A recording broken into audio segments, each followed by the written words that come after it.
graças a Deus essa velhinha aprofundou. Sabe o nome dela? Nem eu. Eu sei, mas não lembro. Mas tem 2 lugares que essa velhinha é muito conhecida, não tenho a menor dúvida. Ela é conhecida e amada no céu. E ela é conhecida e odiada no inferno. Muito odiada no inferno. Ela aprofundou.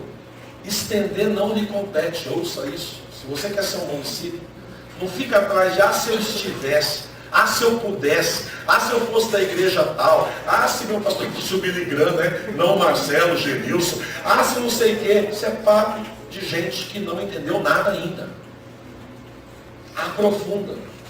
Outro exemplo, mais conhecido de vocês, Oswald Smith, Paixão pelas Almas, editado no Brasil em sucessivas edições pela Joep. Oswald Smith, pastor da Igreja dos Povos, em Toronto. A igreja que tinha há muito tempo atrás mais de 200 missionários em condições diferentes de apoio, mas mais de 200 espalhados por toda a terra. O homem que talvez mais tenha influenciado no moderno movimento missionário do nosso país. Pessoalmente, acho que nada influenciou mais do que o livro dele. E o seu testemunho e a história da sua igreja. Paixão pelas Almas.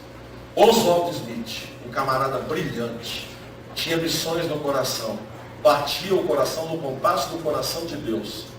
O filho dele, Paul Smith, diz para nós, no encontro, o seguinte: todo mundo conhece o meu pai, todo mundo respeita o meu pai. Quer saber? Se lá no céu a fila fosse, ele dizendo, se fosse assim, uma fila, e aí ia estar mais perto do trono da glória de Deus, quem mais o serviu, eu ia ficar lá de trás, vendo meu pai lá na frente. Porque meu pai foi um homem muito mais dedicado que eu. E ele é um homem super dedicado, Paul Smith, mas eu reconheci isso. Né? Meu pai viveu e morreu por missões. Meu pai ia estar lá perto do trono, mas aí, para nossa surpresa, ele falou o seguinte: agora, mais lá perto, bem mais lá perto, quase no colo de Deus, ia estar uma velhinha, de cabeça branca. Meu pai era um dos 5 alunos que ela tinha na igreja onde ela dava aula na escola dominical. 5 no verão. No inverno, 3, 2, 1. Não é? Levantam-se em conta que estão falando do Canadá. Verão é coisa muito rara na região onde eles estavam. Ele falou, em tempo de avivamento ela tinha 6 alunos. Quando ela tinha 6, ela chorava de emoção. E ela cruzava com neve, gelo, até o joelho. Chegava com os pés roxos. E os meninos, para que ela pudesse começar a dar aula, muitas vezes tinham que massagear os seus pés, colocar os pés dela numa aguinha quente, para ela parar de tremer e conseguir dar aula. Sabem o nome dela? Eu não sei. O filho de Oswald Smith naquele dia, essa sim, essa vai estar ainda muito mais na frente do meu pai, lá perto do trono. Essa mulher aprofundou. Essa mulher não ficou perguntando, quem será esse ou aquele? Quem serão esses 5? Isso valerá a pena? É gente influente na cidade? É menino estudado? É menino escovadinho?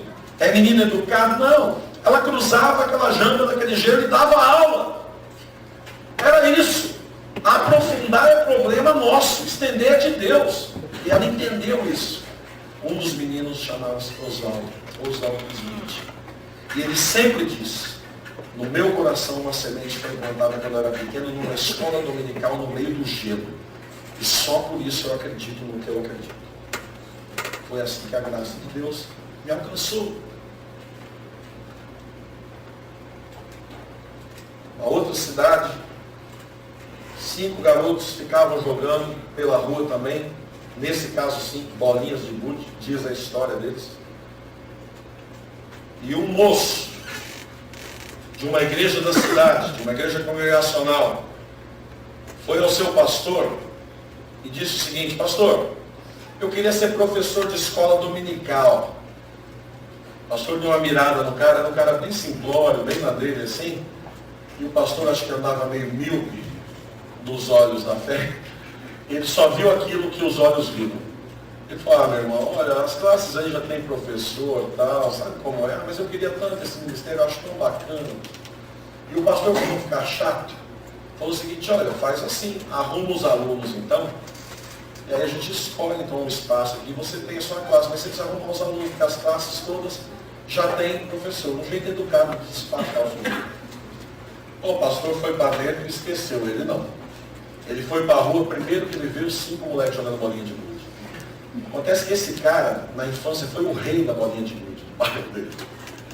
Ele chegou nos meninos e falou, posso jogar? O moleque olhou para aquele homem já barbado. Joga aí, tio. 3 tacados, o moleque tava, né? Porque o cara era um bicho jogando bolinha de gude. E eles ficaram doidos com ele. Falou, tio, ensina. Amanhã o senhor ensina mais, ensina. Só que eu vou fazer o seguinte, amanhã a gente se reúne num lugar aqui perto, e além de jogar bolinha de gude, eu queria ensinar uma outra coisa para vocês. Os moleques nem perguntaram o que era, estamos dentro. Tem bolinha de gude? Todo dia ele veio com uma lição bíblica para cada um, que ele preparou, copiou 5 cópias, desenho e tal. Vocês sabiam que Jesus ama vocês? Vocês sabiam que Jesus morreu por vocês? Vocês sabiam? Aprofundando. A gente vai aprofundando. Nenhuma preocupação em estender. Isso não era problema dele. Bem, os meninos tinham umas histórias muito esquisitas. 2 deles tinham as mães internadas em manicômios da cidade. Um deles, a mãe, se suicidou. O outro, a mãe trabalhava o dia inteiro e não podia cuidar dele porque o pai estava na prisão. Eram crianças de história muito tenebrosa. Aquele camarada não se importou com isso. Domingo, pastor lá no gabinete, ele abre a porta, está lá o cara e os 5, perfiladinhos. Pastor, meus alunos, escola dominical, vai meu pai. Aí que o cara voltou, bom, vamos ajeitar um canto para esse doido, nem arrumaram um canto. E o doido foi dando aula para 5 meninos. 5 menininhos foram crescendo com ele. Ele morreu amigo e mestre dos 5. Dos 5, 2 são pastores em tempo integral. Hoje, em grandes igrejas, uma delas, uma das maiores igrejas batistas dos Estados Unidos. Um deles é chefe de projetos de uma grande empresa na área de petróleo, alguma coisa do tipo, não lembro exatamente agora. O outro cara é um profissional também de uma área dessas ligadas à tecnologia e tal, todos crentes, 2 pastores e tal.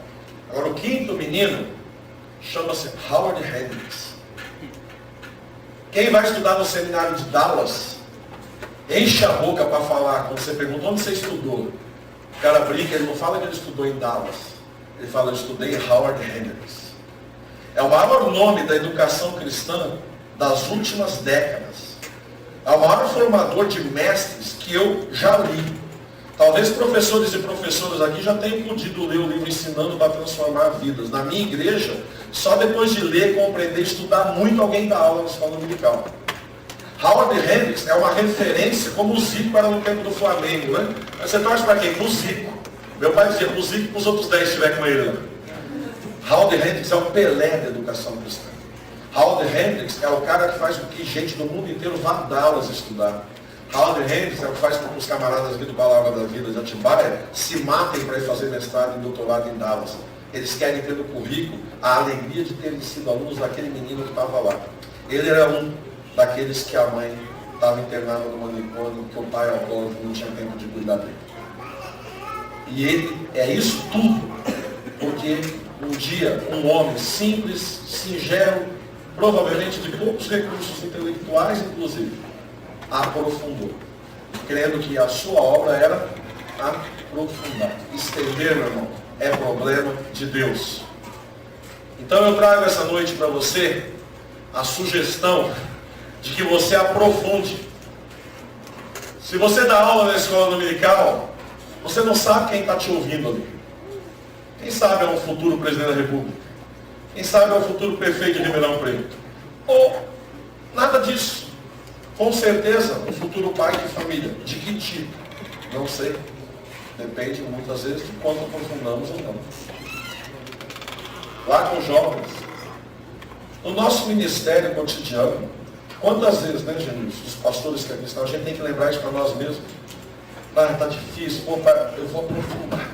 Eu lembro que eu era pastor em São João Clima, uma igreja quase dentro da favela do Heliópolis, uma igreja pobre, difícil de lidar, né? Uma igreja com uma história truncada. Mas um dia eu olhei para aquilo e falei, Deus, eu vou aprofundar aqui como eu nunca aprofundei. E eu meti a cara com toda a força que eu tinha. E eu dizia, estender problema do Senhor. Um mês depois eu estava em Angola, não é? Dando um mês de aula, coisa que eu nunca tinha imaginado sair dali. Não é? Quando falaram da vida, o pessoal falou, vamos com a gente. Não é? Eu falei, vamos, falei, legal, então uma passagem, dinheiro e tal. Eu falei, pô, que vamos é esse, né? Eu falei, tá, eu vou aprofundar no meu trabalho de todo dia. Se for para estender para lá, Deus cuida. Estender, resolveu, estender.